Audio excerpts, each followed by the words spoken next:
नमस्कार, रूबरू देख रहे हैं। मैं हूं आपके साथ शिवानी रतूड़ी। यूपी में इन दिनों बुलडोजर की गूंज हर तरफ सुनाई दे रही है। चाहे प्रयागराज हो, संभल हो, लखनऊ हो या वाराणसी, हर जगह धड़ाधड़ एक्शन देखने को मिल रहे हैं।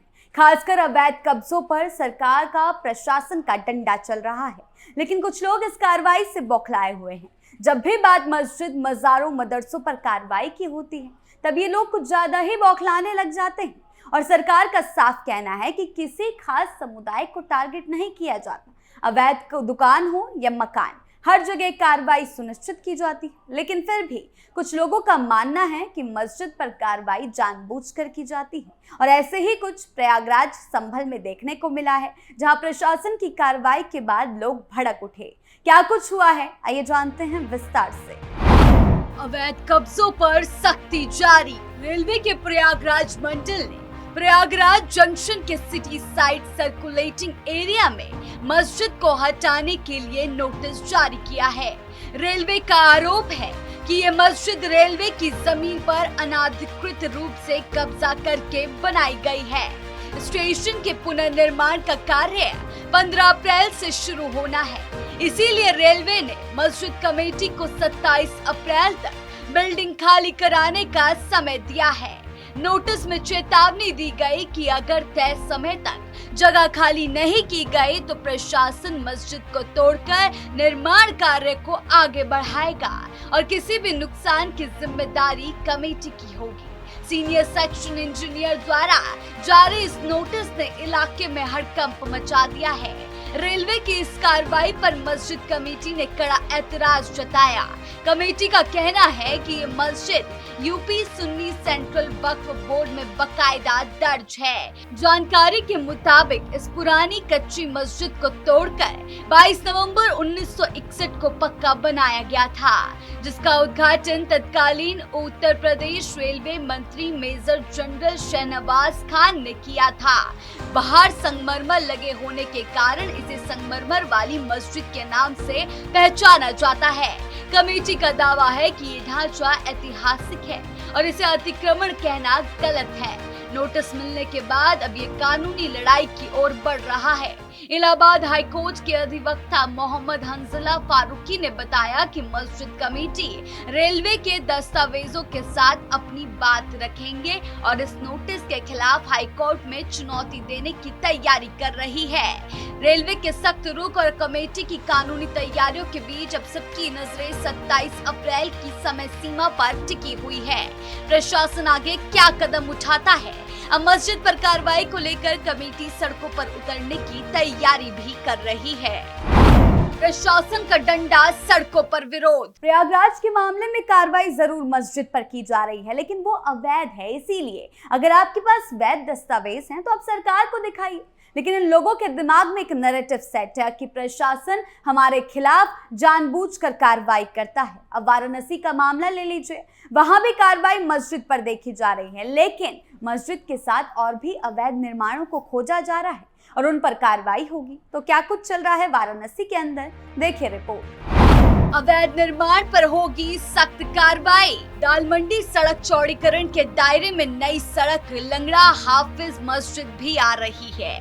ये मस्जिद करीब 2 साल पुरानी बताई जाती है। इसका प्रबंधन अंजुमन इंतजामिया मसाजिद कमेटी के पास है।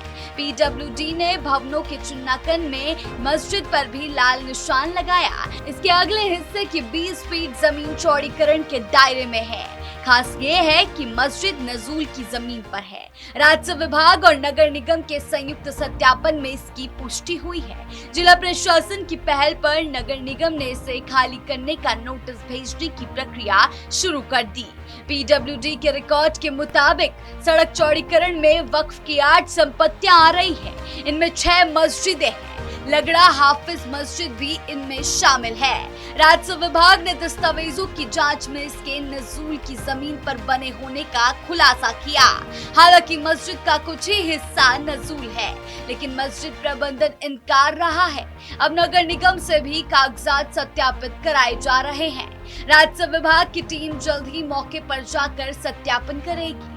जिसके बाद हिस्सेदारी भी साफ हो जाएगी। दाल मंडी सड़क चौड़ीकरण अभियान में तेजी लाने के मुख्यमंत्री के निर्देश के बाद लगातार काम किया जा रहा है। चौक थाना स्थित PWD के कैंप ऑफिस में रजिस्ट्री शुरू हो गई। बुधवार को दाल मंडी में मुसाफिर खाना की रजिस्ट्री की गई। ये जिला प्रशासन के लिए बड़ी उपलब्धि रही। इसके लिए काफी दिन से वार्ता चल रही थी। दाल मंडी मार्ग के चौड़ीकरण के दायरे में 184 भवन आ रहे हैं। इस परियोजना पर लगभग 221 करोड़ लागत आएगी। 650 मीटर लंबी इस सड़क को 17.4 मीटर चौड़ा किया जाना है। अब तक 48 से ज्यादा भवनों की रजिस्ट्री हो चुकी है।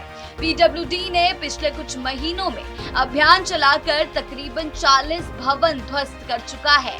PWD के अधिशासी अभियंता के सिंह का कहना है कि अभी रजिस्ट्री कराए गए भवनों को ध्वस्त किया जा रहा है। बता दें कि कुल चिन्हित भवनों में 21 को नगर निगम ने जर्जर और 12 मकानों को वाराणसी विकास प्राधिकरण ने अवैध घोषित किया है। सभी जर्जर भवनों के अलावा 2 अवैध भवन भी पिछले दिनों तोड़े जा चुके हैं। मस्जिद, मदरसा और दुकानें ध्वस्त। पिछले दिनों संभल में भी देखने को मिला कि किस तरह प्रशासन ने एक बड़े बुलडोजर एक्शन के तहत सरकारी जमीन पर बने अवैध निर्माणों को हटाते हुए मस्जिद की 35 फीट ऊंची मीनार को गिरा दिया। ये कार्रवाई भारी पुलिस बल और वरिष्ठ अधिकारियों की मौजूदगी में की गई, जहां हाइड्रा मशीनों और बुलडोजरों की मदद से पूरे ढांचे को ध्वस्त किया गया। प्रशासन का कहना है कि जिस जमीन पर यह निर्माण हुआ था वो सरकारी रिकॉर्ड में खेल का मैदान है। बताया जा रहा है कि इस कार्रवाई से पहले आसपास बने कुछ ढांचों और दुकानों को भी हटाया गया और पूरे इलाके को सुरक्षा के लिहाज से घेर लिया गया। अधिकारियों के अनुसार यह अभियान अवैध कब्जों को हटाने और सरकारी जमीन को मुक्त कराने के लिए व्यापक अभियान का हिस्सा है, जो जिले में लगातार चल रहा है। संभल में मस्जिद की मीनार ध्वस्त। संभल में भी प्रशासन का बड़ा बुलडोजर एक्शन पिछले दिनों देखने को मिला। सरकारी जमीन को कब्जा मुक्त कराने के अभियान के तहत एक मस्जिद की 35 फीट ऊंची मीनार को गिरा दिया गया। इसके बाद मस्जिद के अन्य हिस्सों और आसपास बनी दुकानों को भी ध्वस्त कर दिया गया।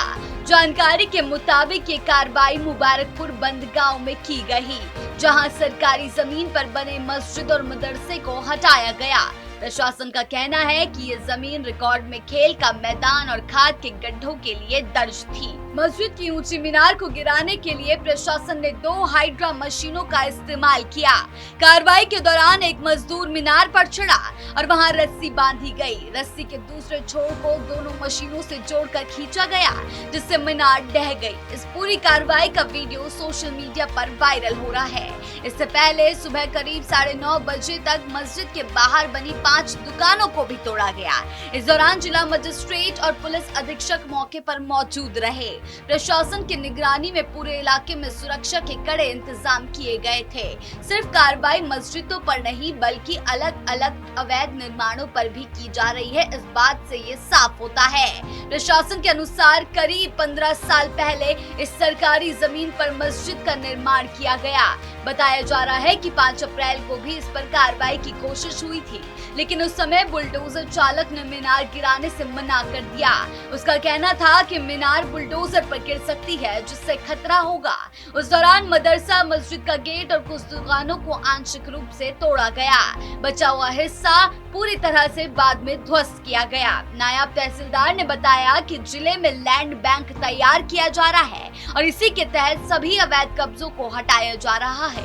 प्रशासन का कहना है कि आगे भी इस तरह की कार्रवाई जारी रहेगी। इस कार्रवाई के बाद इलाके में हलचल बढ़ गई है और प्रशासन की सख्ती को लेकर चर्चा तेज है। ये कार्रवाइयां दिखा रही है कि योगी सरकार अवैध निर्माणों के खिलाफ एक्शन लेकर रहेगी और इसमें कोई ढिलाई बरती नहीं जाएगी। प्रशासन का साफ कहना है कि सुरक्षा के लिहाज से या जनता के लिए या फिर प्रदेश के विकास के लिए ये एक्शन जरूरी है, लेकिन हर एक्शन का रिएक्शन भी होता है और ऐसा ही देखने को मिल रहा है। जहां जब भी अवैध ढांचों पर कार्रवाई की बात आती है तो कुछ कट्टरपंथी कब्जाधारी बौखला जाते हैं। मारपीट, सड़कों पर उतरना, ये इनका अगला कदम होता है ताकि प्रशासन की कार्रवाई को रोका जा सके। हालांकि सरकार का साफ कहना है प्रदेश में किसी भी तरह के कब्जे को बर्दाश्त नहीं किया जाएगा। योगी सरकार का रुख साफ है, अतिक्रमण पे सख्त से सख्त कार्रवाई होगी, फिर चाहे मस्जिद हो या कोई भी अवैध निर्माण, कानून व्यवस्था से खिलवाड़ करने वालों को बख्शा नहीं जाएगा। आपकी इस बारे में क्या राय है, हमें कमेंट सेक्शन में जरूर बताएं। धन्यवाद।